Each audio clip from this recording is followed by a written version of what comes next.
mendefinisikan terkait apa itu manajemen perubahan sumber daya manusia.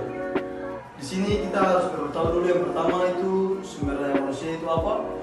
Di sini saya berasumsi bahwa sumber daya manusia adalah aset yang sangat penting dalam dunia organisasi dan menjadi konsep terpenting dalam dunia berbisnis.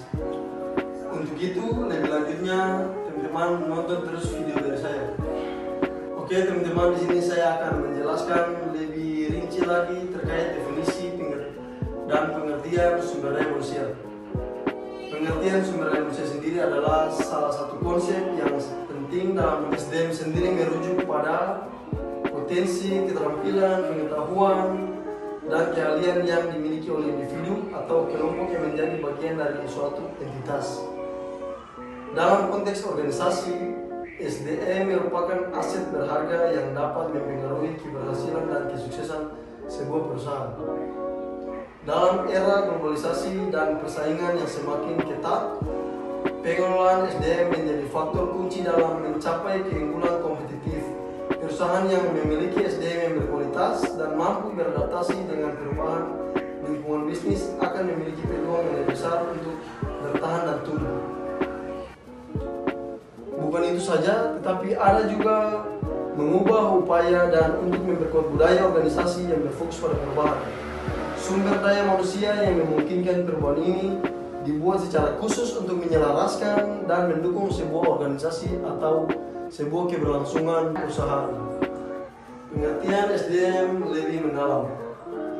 SDM tidak hanya terbatas pada aspek keahlian teknis atau keterampilan kerja saja, tetapi juga melibatkan aspek kepemimpinan, motivasi, komunikasi, dan pengembangan diri. SDM yang baik adalah mereka yang memiliki kemampuan untuk bekerja secara efektif dalam tim, berkomunikasi dengan baik, dan juga memotivasi yang tinggi untuk mencapai tujuan perusahaan ke depannya. Kita masuk pada materi terkait perubahan manajemen sumber daya manusia. Teman-teman harus tahu bahwa perubahan organisasi dalam manajemen sumber daya manusia itu dapat berubah karena adanya kepemimpinan yang buruk dan kegagalan dalam sebuah perusahaan. Sumber daya manusia dapat berubah karena mempunyai alasan adalah sebagai berikut. Yang pertama, ketidakmampuan untuk melibatkan pengalaman kolektif, keahlian, dan semangat kerja dalam upaya perubahan. Saya percaya bahwa sistem SDM yang berubah memungkinkan perubahan dalam banyak hal.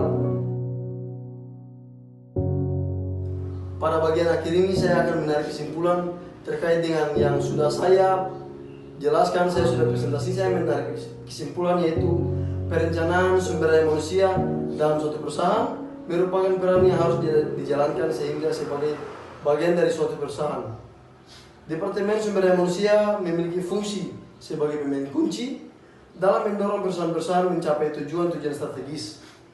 Manajemen sumber daya manusia (MSDM) adalah fungsi yang berhubungan dengan mewujudkan hasil tertentu melalui kegiatan orang-orang. Hal ini berarti bahwa sumber daya manusia berperan penting dan dominan dalam manajemen. Sekian dari presentasi saya. Pasti Pak dosen mata kuliah saya menunggu kata-kata dari saya untuk akhir video ini. Di akhir video ini saya mau bilang bahwa teman-teman, ketika kita mau ingin berkembang, kita harus memiliki perubahan. Pada kata-kata ini saya ambil bahwa keberhasilan bukan milik seorang yang pintar. Keberhasilan adalah kepunyaan mereka yang senantiasa berusaha. Terima kasih.